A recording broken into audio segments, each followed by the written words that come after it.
Good evening, friends. It's nice to see all of you after a long hiatus of 2 years in physical presence of members in our meeting. We've had good meetings even when the COVID was at its peak or when we could not meet, so to say. But we thought now we must have a good meeting with things falling into place, and that's why when I met Dr. Deborah, requested her that she kickstart the proceedings for this year. And it's been good. And please sit down, so that we can start off thing. So once again, a very warm welcome to all of you.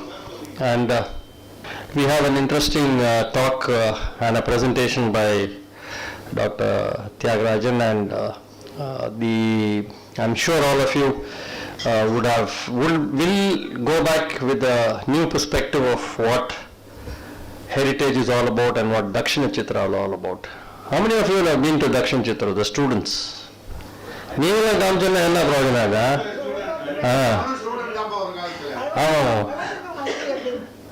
many have been? She wants to know. Now you can raise your hand. No, this side, see, this side is the youngsters are not seen.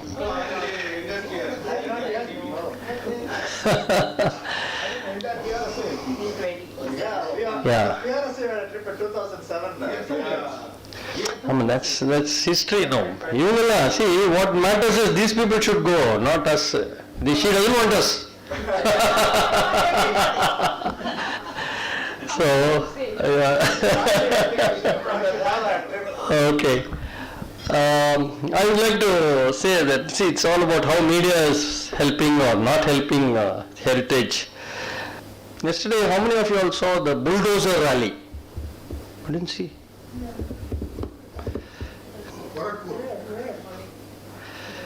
In Gorakhpur, which is the Chief Minister Yogi's said, first time in the world, nowhere, that the commentators and in the TV and all were saying that there were so many rallies they have seen, this rally, that rally, religious rally, a rally for hunger and so many other things, but not with bulldozers. There were a string of bulldozers. They're saying how they got this, from where they got all these bulldozers.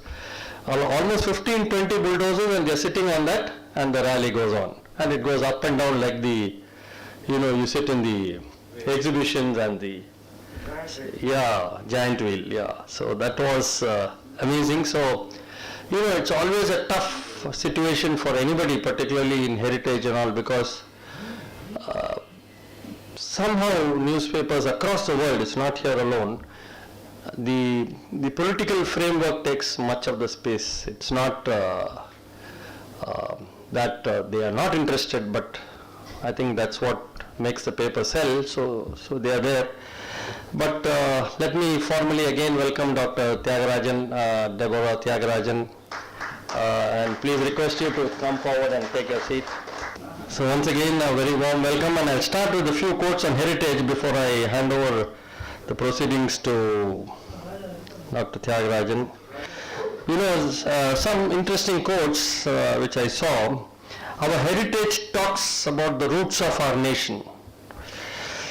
Preserving our heritage in India is critical for cultural and economic strength of the nation. Monumental heritage is more than financial heritage. Preserve it for future generations. Mahatma Gandhi has said, a nation's culture resides in the hearts and in the soul of its people.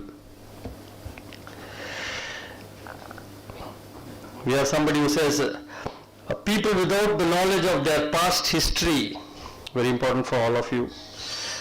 Origin and culture is like a tree without roots.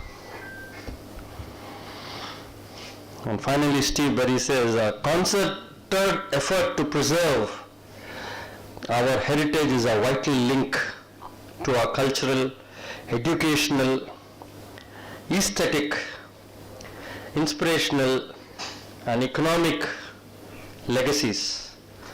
All of the things that quite literally make us whom we are. So with these few words of introduction and while thanking the entire team of the Executive Committee of PRSI for putting this show together, which you will hear more from our secretary when he speaks. And now I hand over to Ramesh to take over and conduct the show, please.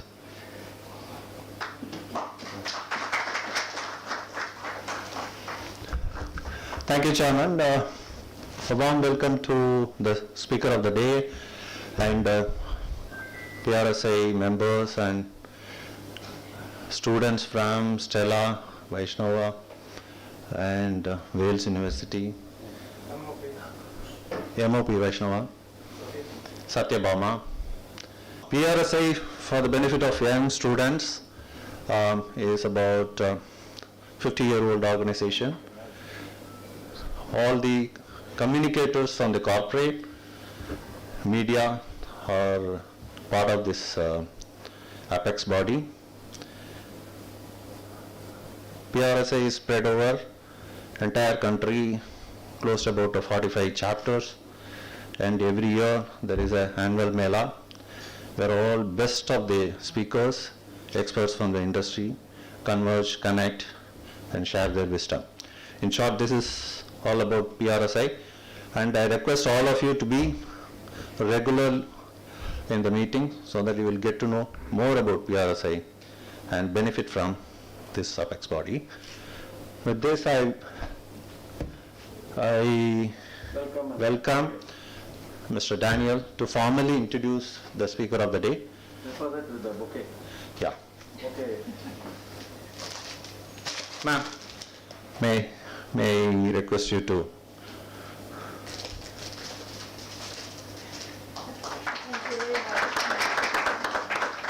Mr. Daniel.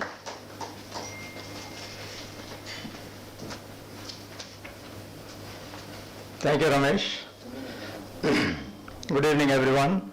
It's my privilege today to introduce our chief guests and speaker, Dr. Deborah Tyagarajan. Most of you know.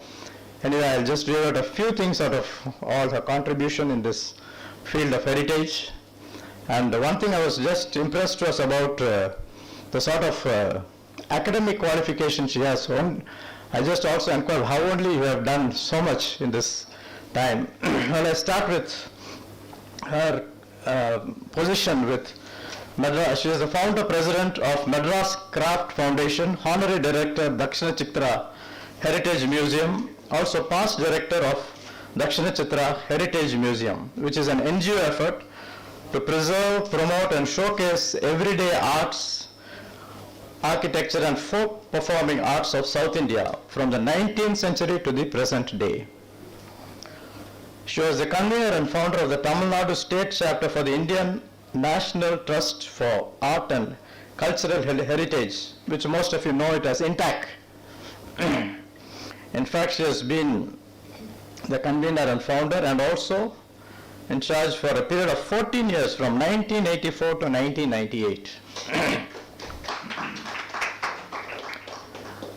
Deborah has a rich academic background. She holds an MA from the University of Pittsburgh on International and Development Education, MA, University of Pennsylvania on South Asian Regional Studies specific to art history, PhD from the University of Madras, Department of Ancient Indian History and Culture. It's not over, still you have to wait.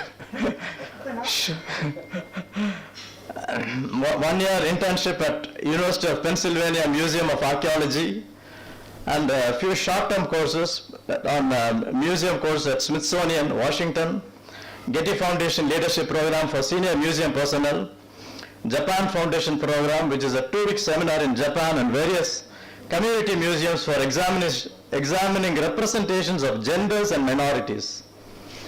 She has also attended the IPAM exchange program with Peabody Essex Museum, Massachusetts. Well, a few of her awards, what she has received, I would like to mention. Pride of Chennai in 2016, awarded by Rotary Club. India Today Women Achiever Award 2015. Champion of Chennai 2014, Ritz Magazine Award 2014, Lifetime Achievement Award from the Rotary Club in 2012, and Vocational Achievement Award also from Rotary Club. Also, she has received the award from Bharata Vidya Bhavan. With these few words, may I request our speaker to take on the floor. Thank you.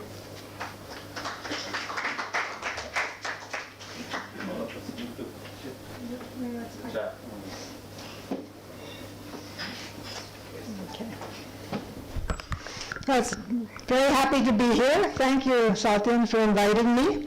You didn't give me much time to prepare, however. But we all know that media is absolutely crucial to the preservation and promotion of heritage, because only media has the ability to forge perceptions in people's minds of the value of heritage. And this is very critical. Now, maybe for our students, I'll say what exactly is heritage. According to the UNESCO covenant, there's material heritage, which is buildings and monuments, but not just that, it's whole neighborhoods, the whole context in which heritage occurs. And there's intangible heritage, which are the skills that people have that if they're not promoted, if they die and they're the only ones with the skills, then that is lost for posterity. And India is facing a lot of vulnerable crafts and performances. Kudiyatam, for instance, of Sanskrit performance. Weaving, handloom weaving. Tremendous skills of weaving the weavers have, but no son of a weaver wants to be a weaver. No child of a craftsperson, but mainly sons, want to be a craftsperson. So we hope that women will take on these areas. That would be very important. And then there's ecological heritage. And that, of course, is what we're most concerned about with planet warming. The water bodies, our forests, our birds, agriculture, food. That's a major topic nowadays because our food sources are becoming smaller and smaller and smaller. There was a man who I listened to a talk he did research on different vegetables. And Tamil Nadu had 77 varieties of vegetables. You go to the vegetable market, you won't find more than 12 different vegetables, and they're primarily Western-oriented vegetables. And of course, rice varieties, from the hundreds of rice varieties, it's down to 3 varieties. So our heritage needs to be protected in just many, many ways. Now, you all know about Kiladi, right? Have you heard of Kiladi? Yes. Yeah, the architectural site. That's gotten huge media projection. And why? About the roots in your heritage. It's very politically oriented because Tamil Nadu thinks it's our retort to Lothar and the Harappan civilization up north, showing that Tamil Nadu has an equally ancient and refined culture. So it's very politically oriented in that sense. And a lot of heritage just doesn't get any mention in the media. There was a wonderful early 1st century BCE Buddhist site that was uncovered near Gulbarga just about 8 years ago. Not a word of media anywhere. And why? The Deccan, everybody has heard of Hampi, right? Hampi. Yeah. So the Hampi, the whole Hampi was devastated by the Muslim sultans of the Deccan. That was in the Battle of Talikota in 1565. So all the northern part of the Deccan is primarily Muslim monuments. And not only media has neglected it, but also the government there. When I first went there, I had to drive from Gulbarga to Bijapur. There were no tarred roads. Now they've got beautiful roads. A few years ago, the Metropolitan Art Museum in New York conducted 2 wonderful exhibitions on the beautiful artifacts and cultures of the Deccan. that got world publicity. And after that, we're talking about media, after that, Karnataka stepped up. They put in a airport in Gulbarga. I said, they've done all the roads. They suddenly realized, wow, we have a major tourist site right here. And of course, there are wonderful Hindu monuments also. The Chalukyas did fabulous stuff. Patadakal, Aioli, Badami. Now it's getting attention. Before there was no attention. So politics does have a lot to do with media. And I think we have to go through that. When I took over as the chairman of INTAC, we decided that we would do the waterways. We wanted to clean up. We wanted to do something with the Coombe and the Buckingham Canal and the Adia River. And this culture is basically a reflection of our ecology. And so I organized collaborations with so many different organizations, and we did programs and processions, and we collected over 900,000 signatures, 1 rupee a signature, which we used to fund the campaign. And that was to be given to the government. So we got wonderful publicity on it.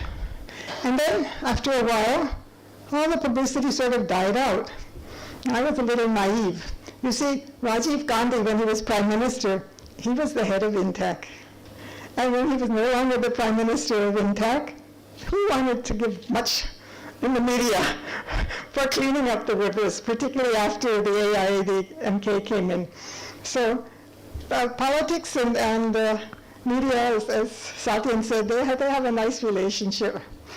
And so getting back to Heritage of Madras, one day, S. Mutaya, you know S. Mutaya, right? And we went down to CMDA. We had prepared a whole list of heritage buildings, and we wanted the government to have a law which would protect these buildings. 45 of them were government buildings, so you said you start with the government buildings. And really they looked at us and they laughed. They said there are only 5 people in this city who care whether any building comes down. And we're a democracy, so we can only do what the people want us to do. So of course no law. 25 years later, a sort of a law came, but it's not really implemented. So I went back. This is a little bit about the origins of DakshinaChitra. And I did some homework, I did some reading. And I discovered that it was in the 1960s that all the people's movements for preservation took place. I mean, there was some preservation before, but there were mass movements and protests in Europe, the US, Australia.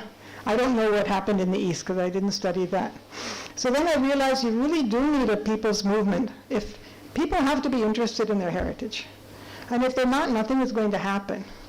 And so coming from the West, I guess, I thought, well, if you put everyday heritage in an upmarket setting, maybe people will stand up and take note of it. And so that was the idea of DakshinaChitra. Then I spent 3.5 years in basically in villages.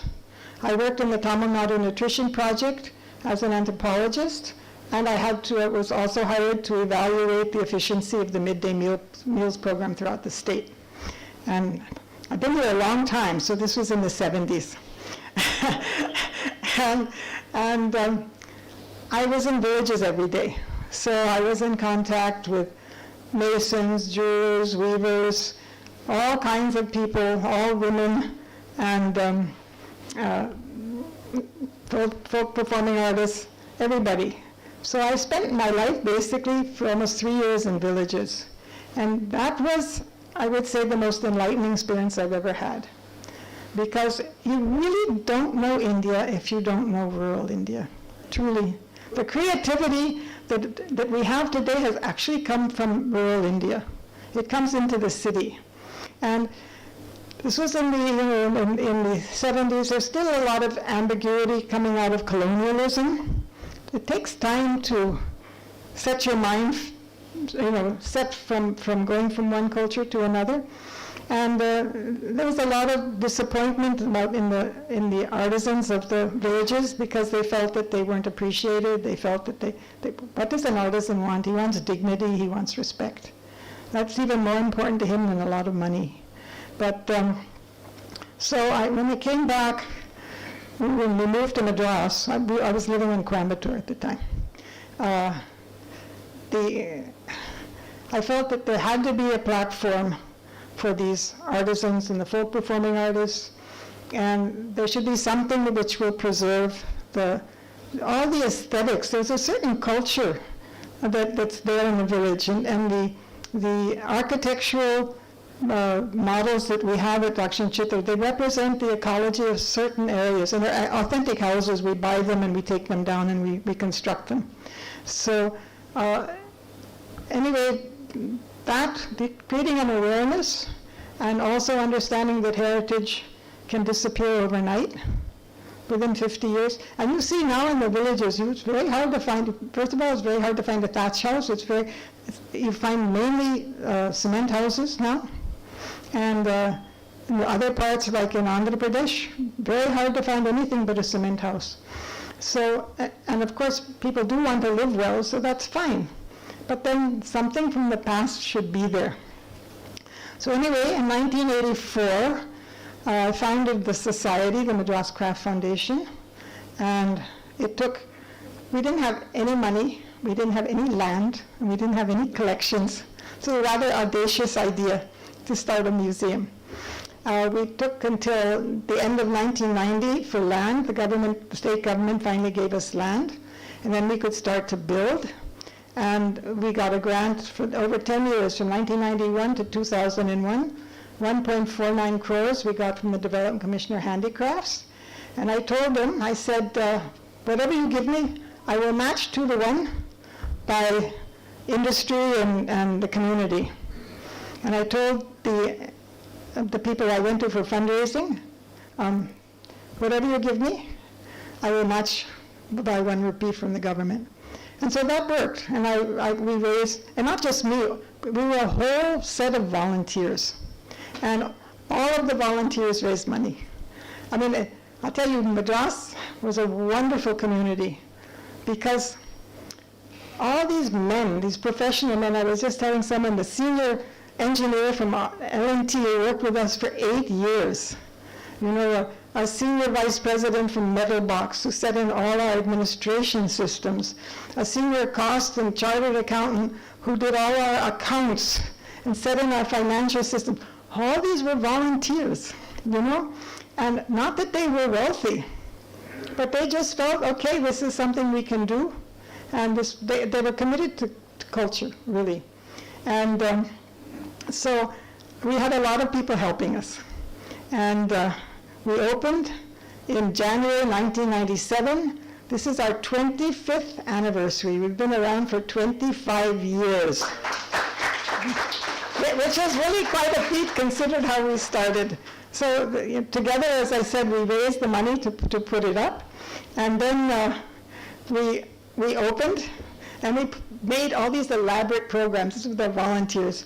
One for Dastara, one time we brought in a mother elephant and her baby. And then the poor Mahuti kept saying, we have to leave, we have to leave. I said, we haven't had the procession yet. And then the baby fell asleep. And you know when a baby elephant falls asleep, he doesn't sleep for a few hours. He sleeps for 24 to 48 hours. And we couldn't get him on the Lord. They were so furious with us that we wouldn't move them. But so we had all these programs. We didn't have many visitors. And that's what I meant Satyambat. Because what would happen is we would get all these programs ready about 3 or 4 days before the event. So there was no time to do any media. So I contacted Satya and I said, you've got to help us. We need some media coverage so we can get visitors. And he said, well, I'll help you, but I need all information 1 month before the program. So for our staff, 1 month, we have to do things in advance. So anyway, I don't remember, 2 years you were on retainer, but he got us disciplined. And not only that, now you know what we do? Right up from after that, when we do our budgeting, every department, education, programs, curation, they have to give a full year budget. And so that means that they have to think in advance of what are the programs they're going to do, because only then does it work. And so he got us started, and I guess I should show you a bit about the slides. I can't read without my glasses. Today, before COVID, we had 250,000 visitors. So the first year, I think we had 8,000, and now we have 250,000. COVID was tough for us. We were closed for over 12 months. We have 71 staff. We paid them full salary for all 12 months. We had brought in a house from Kerala to build, and we bought all the wooden artifacts, and we built it up to the plinth, but all the money for building the house went for salaries. So now we have our hands out. How do we get money to put up the rest of the house? And we were just offered a house from Korg, an Einmane from Korg, which is quite a wonderful thing that we're going to bring in April. Then again, we have to build it. So this is what it looked like in the beginning. There were no trees, there was nothing, it was all sand. And we were given it without an entrance. Can you believe it? And so it took us 7 years to get the person in front of us to give us land. He said, no, it's ancestral land, I can't sell it. So it was difficult. So this is the Kerala house. Now we just had rains. So the canals were full. Now why do we have canals at DakshinaChitra? Because after we got the land, let's see if I have Lori Baker, this is the site now. After we got the land, I went one day, it was in December, and it had poured rain, and the whole bottom of the site was flooded. Our architect was Lori Baker, so I called him, I said, you have to come, I don't know what to do. So he took, you don't need all of this. That was for that project. But he came and he took the lowest part of the section and he dug it lower and raised the other, and that's why we have canals and everything. Before we used to have water in it at least 3 months of the year, because that was actually the water table. Now it lasted about 2.5 weeks from the last rains. This is a Chettinad house. This is a Tamil Nadu street.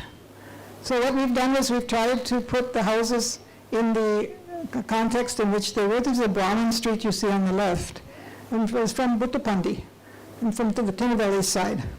So actual, one house is actual, and the others are open up into a gallery. And this is inside the weaving house from Kanjipuram. This Ayanar shrine. This is a Calicut house, a Naya house. And in each of these houses, we've interviewed family members, and this house particular, a woman who's older than me, she grew up in it, and she told the whole story of what it was like to grow up in a house like this. This is a North Indian house, a Deccan house from Ilko, and the weaving from Ilko. I'm actually a textile fanatic, so I have three looms and 3 different weavers. We have a full-time weaver, a Kanjipuram weaver we have at the center. This is the kitchen there. This is a Chikmagalur house. It's a Muslim trader house, and this tells a story of, oops, I'm not pressing anything. The Chikmagalur house tells the story of Islam in South India, and how the soldiers and sailors came over from 1st century BCE, and they had to wait for the winds always to go back, and of course there were no hotels. So generally they married South Indian Hindu women, and in the southern districts of Tamil Nadu, there's the kinship terms are the same for Hindus and Muslims, and they're very integrated actually. This is a weaver's house from Andhra Pradesh, from Nalgonda. And this is the coastal area houses that they have there. And we have a craft bazaar. We have 20 craftspeople. This is from our reception center. And anyway, I might as well read this. Right in the beginning, we did a survey of all our visitors, and they said, we don't want to look at objects, we want to do things. So we want an experience, and I think that's true even much more today than it was then. So we started 20 activities that anybody could do. And, from weaving with palm leaf to block printing to even cola making, many, many different things. And that's made us very popular. And kids love it. We have a special education area for kids also. And we get about 50,000 children. So we're constantly working on different programs. And then we bring in at least 20 to 25 folk performing artists every year. Tomorrow we have a ceremony where we're giving a Lifetime Achievement Award to an absolutely wonderful, innovative shadow puppeteer from Kerala. And he's here with his troupe, and he'll give a shadow performance. It's at 4 in the afternoon, if anyone wants to come. And again, we brought the craft and the objects which were used during those times and put them in the house. So we tried to put them in context. On the left, Ram Velu, he is full-time at the center, and Tara Books just did a beautiful publication on him because he's a wonderful, creative potter. He's getting old now. And K. Savannah Weaver, he's also a brilliant weaver, was a independence fighter during the Prakash. He goes to schools and does workshops. And Begum, she's also very innovative. And our craftspeople get taken all over the world also. So the other visitors will come and they'll say, gee, we're doing something in Dubai, would you like to come? And then they go. And we have a glass blower. He's gone all over Europe. And I don't know, you saw those the two Toba women? They were just in the newspaper yesterday. 2 of them got an award from the president of India. They sing actually, they're quite amazing. And also we brought in a Sadir dancer who's in her 80s, and Kanama. And no one had ever brought her in or given an award. So we gave her an award, which she was so thrilled with, and she got the Padma Shri this year. So she said that more than the Padma Shri, I'm so thrilled with the award I got from DakshinaChitra because that was the first award I ever got in my life. And we had all the Kanjipuram dancers come because people don't know the traditional styles of Sadir before Bharatanatyam. And we have a ceramic center. These are just some of the crafts that I said, the folk performing arts we bring in. So many, what a rich tradition there is. I mean, we have all the school programs, and I don't want to do finance and budgeting. And we do, these are actually corporation schools. The corporation sends us a batch of corporation schools every, you can read this, every week, and once a month we train corporation school teachers how to bring in heritage. How do you make heritage and history interesting? And we have an arts management program for postgraduates. It's a full 1-year program. Now applications are open. It starts in July. It's called the MCF Chola Arts and Museum Management Program. It's funded by Chola. We give a 10,000 rupee a month stipend to each student. We take only 10 students. They have 2 days of academic courses, and 4 days they work in the departments of the museum. So they learn how does an organization run. This is one of some of the arts management students. 2 of our students have received Fulbright fellowships, and almost all of them are working in positions in the arts. And usually a lot of the kids, when they come in, they know they want to be in the arts, but they don't know quite what they want to do. And so this program helps them by the end of the year. They really know, first of all, they get more confidence. We make them work. I wish they'd read more. We have a wonderful 15,000 book library. One of our interns is running a 6-month archaeology course, which is running it with the superintendent of archaeology, and we have participants from all over the world. And our intern, Yale, she's really good. And this is Stephen Eckert from the Smithsonian. He's came 3-4 years in a row to work with our education department and also to work with our interns. So we reach out across. We've done programs in Sweden, we've done programs in Canada, in the U.S. with collaborations. We seek collaborations.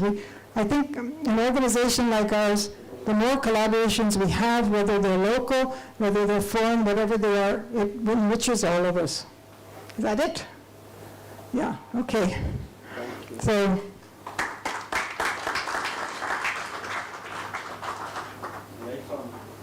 I think, what I didn't say is how COVID has changed the world, okay? And truly, we all have to adapt. The museums have to adapt. We did online programs, as you did also, all through the pandemic.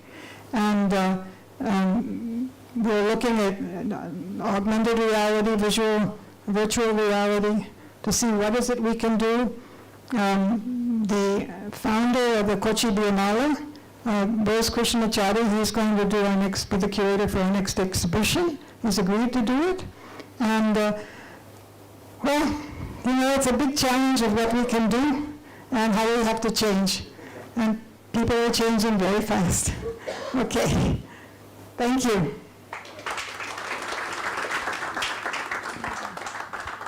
Thank you for taking us to DakshinaChitra again. I must have gone to the place at least 25 times. That's wonderful. Every year, I was part of L&T a few years back, and every year summer camp used to be there. And all of us used to take our children there and have fun. And every time I go, I find a new dimension. And recently I saw this is open to small functions and weddings. Very nicely conducted.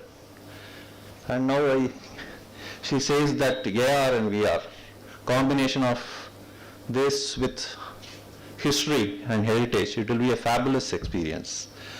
Thank you for giving the insight of the germination part. Not many people knew how you fought and built this space.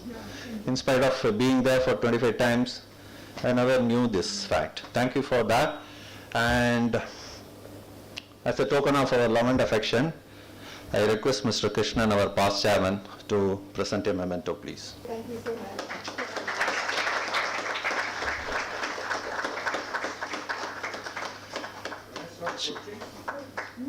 Questions? Yeah, she can take questions and... Okay.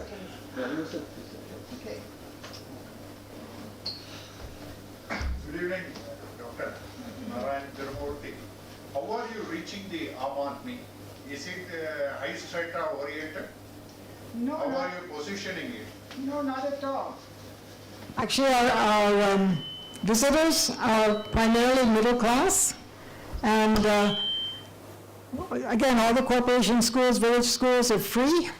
We have one day a year where we do a Grama Makal festival, which is all free to villagers, and we have all kinds of games which they love.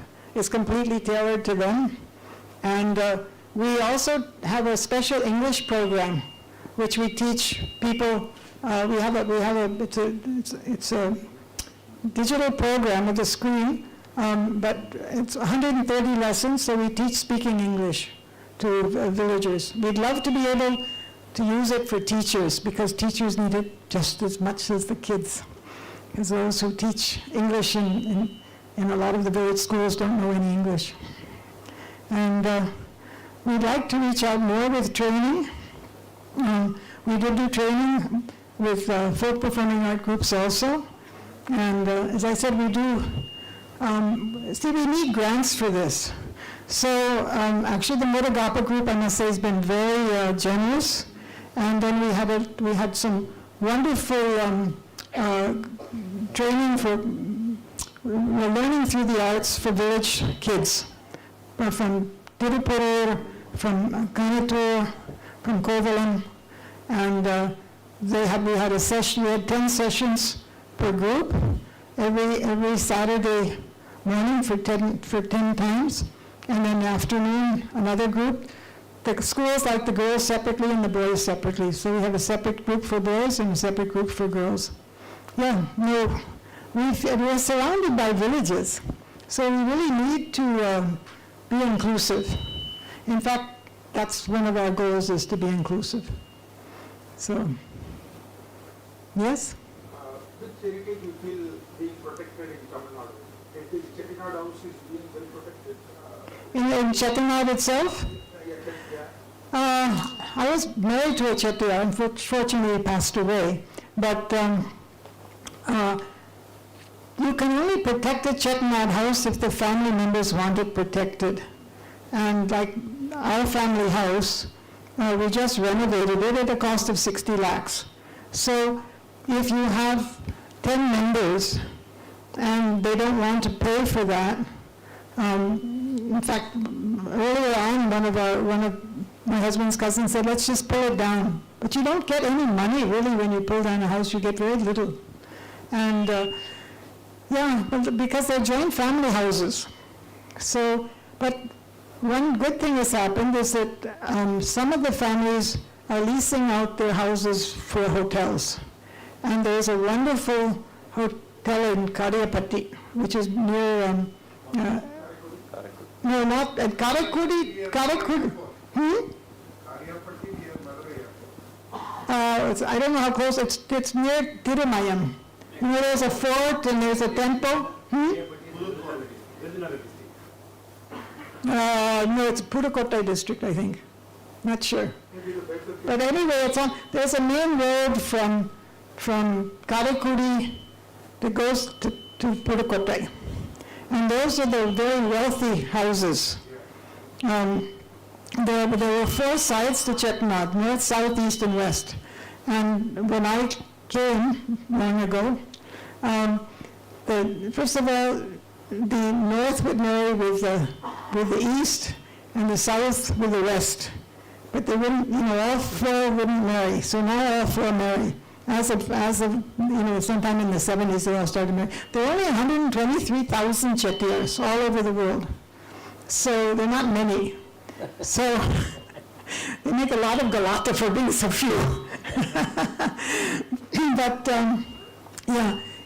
that's why with houses it's very difficult. But houses which would have come down, now that they see, okay, we can make money from it and still keep it, there must be at least 6 or 7 hotels now in Chettinad. So, but a lot of houses will still come down. Very sad. So, Satya, your findings for this visibility and communication strategy for heritage, which you can share with the students? Why am I here? Let me tell you why I'm here tonight. Because I contacted Satyan. Okay, he helped us once when we had no media coverage. I said, okay, from COVID and the pandemic and, we need to reach out now. We have 250,000 visitors early. We have to bring them back, and we have to get up to 350,000. Because we have to be able to increase our salaries. We have to be able to put in infrastructure. And we have been self-sustaining. I think we're the only self-sustaining museum in India. Maybe the CSMVS in Bombay is also, because they can just go to Citibank and they give them 3 crores. They go to this bank and they get another. I'm very jealous of them. Because Madras is not like that. But, it's, so anyway, Satyan's job now is to help me increase my visitorship by looking at niche communities, and he has to tell you what strategy he's going to use. I'm putting him on the line. In fact, he suggested to me, I'm running a YouTube. Yeah. He said, to have an interview. I said I will be going to DakshinaChitra and be happy to do that interview. He already interviewed me. That's very good. Actually, someone wants to interview me tomorrow. But I had a very fortuitous meeting a few weeks ago. I was at DakshinaChitra and ran into this man. Now, he happened to be the Director Asia Pacific of YouTube and Google, Ajay Vijayasagar. And he said, I just love DakshinaChitra. I won't come to he's based out of Singapore now. He was the head of Sun TV and he was the president of, another big TV program in Star TV. No, Star TV for 16 years. So he said, I'll help you in any way. But he said, what is trending now is the vernacular. He said, you do video, voice, vernacular. And I don't know if any of you have watched this. There's a program that takes place in Madurai. And they're farmers, a couple of farmers, and then some local chef. And they have harvested their vegetables and grains, and they're cooking it right there, and they're doing a phone actually view. And I watched one episode. I thought it was nice. And it's in Tamil. They get 6 million followers. 6 million. And as Ajay told me, he said there are only 66 million Tamil-speaking people in the world. And they have 6 million following them. And so food, the vernacular, I think everybody wants to, they want to be down to earth. I think they want to know that life is normal somewhere. I don't know. So we're doing he told us, Ajay said, look, you've got so many stories and layers of stories in DakshinaChitra. So you start uncovering those stories and you start videoing them. And he said, I'll help you promote them. I just wanted to add one point for his question. Satyan is taking classes, guest lectures in all the colleges. So he will be directly communicating all this strategy to them. So Another question? So I'm really putting him on the line now because he's made me be a speaker here. So anyway. Provoke the students to ask. Yes, that's what I wanted to say. You must ask some question. No, don't tell me you have no questions at all. You don't get scared. See, the moment you sit tight, then progress is halted there. But one thing Yes, please. Good evening, ma'am. Late for the meeting, ma'am. Thank you. It's like, I'm Rajiv from MCC College, ma'am. It's like people like me who are really lazy to find some classes, ma'am. We are like, I'm just interested in some classes like pottery and sculptures and all those things, ma'am. But I don't know where to learn these stuff and where to get to this. How to do it? Yeah, ma'am, how to do it, ma'am. It's like, where should we find it? Especially lazy persons like We'll come to DakshinaChitra and take a look. But one thing I would like to urge all of you, including you, you have to read. You cannot just skim the internet and think that you've learned, because we need content. You know, you have to be able to write good content. You have to be able to know good content, and I get very distressed when I see that people think, if I do this, it's fine. It's not fine. You know, we need thinkers. We need people who think and reflect. That's very critical. Boys particularly. Do you have a program for the family outing, like bring the children there and show them? We do. We have special activities for kids, and we actually have guest houses too, so that if somebody wanted to spend the night with their children, then we have special programs and activities for the children the next day. Yeah, we do. Yeah, please. Good evening, ma'am. Really excited and thank you for that. This is Padmashri Balakrishnan from LOB Bible College. And my question to you is, what made you choose southern part of India as your primary focus for art and television, while the rest of the country is equally? Yeah. What made you No, because there's so much done in the north, and the south is very underrepresented. And I was married to a South Indian. I live in Tamil Nadu. In fact, when Hegde was the chief minister of Karnataka, he offered me land to do it outside of Bangalore. But then I thought I have to go back and forth and I have kids, how will I do it? And then actually Tamil Nadu is my home. Yes, yeah, from this side. Somebody from here, some question, come on. They'll go home and think about it and say, yeah, I could have said this and I could have said that. Come on, Stella. Come on. Your MOP has asked, you ask. Whatever it is, see. Yeah. You can remove the mask. 1 minute, yeah. My question is, what kind of campaigns did you conduct for bringing visibility for Dakshina in Tamil Nadu? What kind of campaigns? Basically, no, because of Sati. And what we did is when we have a program, we have to do a good write-up. That's why you have to read and you have to be able to write. And we send it to the press. And we find that when we get to the Tamil press, we get many, many more visitors than when we have it in the English press. But we're very happy. I mean, we're actually very grateful to the Hindu and the Express because they do cover a lot of art and heritage, and they've always covered our programs. So those are the campaigns we've done so far. Thiru, just to answer your question, and the Students are here. Yeah. now the focus will be on the social media. It's not going to be only the mainline media, the traditional media, Yeah. more on social media. So what we have a site on Instagram, so you should go on Instagram to find our programs, and on Facebook, and we put our programs on YouTube. So, and of course WhatsApp for people like me, and then email is, my publicity person is an ex-intern. She said, but nobody goes on WhatsApp. I said, we all my age go on WhatsApp. And we put our programs on YouTube. And now we've taken a decision that every program we do physically, we will put it on YouTube. Yeah, we'll put it on social media also. But it takes time. It takes editing, videoing. It takes a lot of effort to do that. You need really good people, actually, to do it. So social media is the key. What to do? So before I request Secretary for his announcements, I must say that tomorrow is a very important day in the annals of PRSI Chennai, because we are getting a national award, in fact 3 awards, for the best programs, then for the best TV commercial. Where's Ramesh?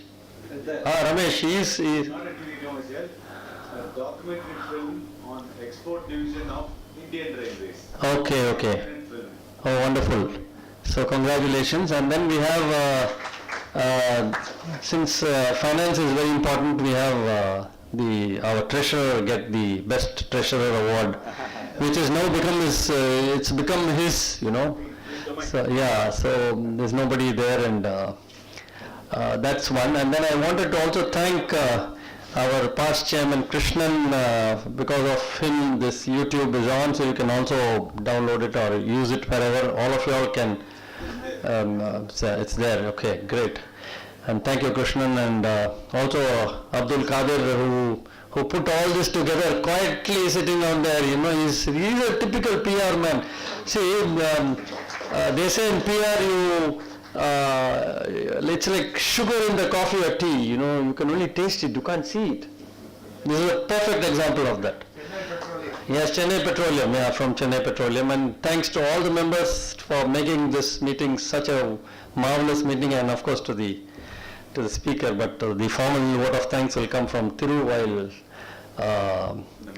the Secretary Muthu will present the next programs, and he'll tell you about what's happening. Yes, sir. Just bring my mask. Yes, please. Our next program is scheduled on March 25th. Our past chairman, veteran R.D. Rajan is going to make the presentation. The venue will be the same thing. Now I request Thiru sir to make the formal vote of thanks. Please clap. To give the present to duty of vote of thanks. Nice to see the doyens of our PRSI.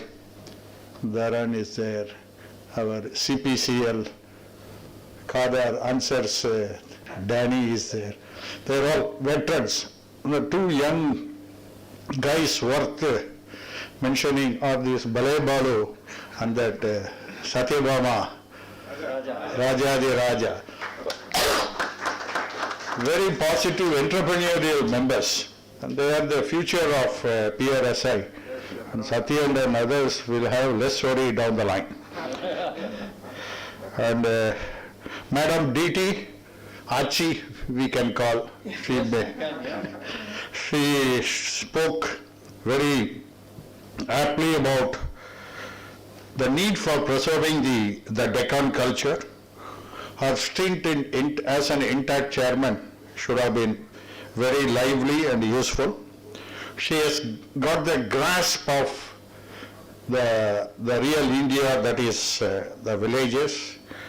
And for a Madras Credit Society, which is founded in 1984, if I may, Craft Society is founded in 1984. It has been a long journey, and she has created very many award winners, including the Kannamma of latest Padma Shri award, 8-year-old. And the next turn should be to the Guru. Shishya got Padma Shri, and Dr. DT should get Padma Shri. DT Achi. And these are all the days changing in Delhi culture. It's Padma Shri is not bought, it is conferred. Correct. It is conferred deservingly by the present regime, and let us hope it moves further like that. 25 years of society is another feather in the cap, and our chairman Satyan is enabling them in his own way. I have been there as a Rotary member and also part of PRSI National Conference, where we took all the North Indian guys. I was made to sit in the Chettinad house with the Kilijosium, and all the guys were all asking all the questions to the to that guy, and he was telling in Tamil, and I tried to translate it into my known English and Hindi. The PowerPoint was very informative, and the textile fanatism of Dr. Achi doctor is very much visible there. She is in fact biased towards the textile division also. Nice to note 4 coties are fully encouraged, and it has also includes 2 Fulbright scholars, which is a pinnacle of glory. And as Satyan said, and other seniors like Ramesh said, Ramesh has been with the L&T, and they are one of the, along with Ramana, one of the important enablers for DakshinaChitra also. And social media marketing is very, very apt. I request all the students to concentrate on that also, as you must ask more questions. கேள்விகளை நான் கேட்கட்டுமா, நீ கேட்கட்டுமா, ஐயோ எனக்கு பதில் சொல்ல தெரியாது, கேள்விகளை நான் கேட்கிறேன்னு ரமேஷ், அது மாதிரி நீங்க நிறைய கேள்வி கேட்கணும். That alone would be useful. So you must provoke the speakers. That's the way you will get the better answer and your visibility also. So we also have to thank a good number of students from Satyabhama, MOP Vaishnava College, Stella Maris, Wales University, and also those who are students at heart. And I also have to thank the media people who have come here, and also our YouTuber Krishnan, and of course the elders like Danny, who have laid the roadmap for all these programs, is worth mentioning. So hope this new year we have to move further forward, as chairman and our Balu, our Satyabhama and Ramesh has said, to move towards more physical meetings. And the next meeting is slated on 24th. What is the topic? How to write a book. How to write a book. R.V. Rajan. And thanks for attending this, and we thank the hotel management for giving us a good tiffin, and also all the people who enabled, including our camera guys and our presenters and the audio people, live streaming guys also. It's gone across the world. The Eastman photographers. Eastman photographers. Eastman photographers. We have heard of Eastman cloths in Tirupur, now Eastman photographers are also there. Eastman films in this. Eastman films. Guys, thank you so much, hope you must have enjoyed it. And 3 cheers to DakshinaChitra. Thank you. Meeting is hereby closed, and look forward to seeing you again on 25th. If any of you all want to take a photograph with her for memories, please go ahead.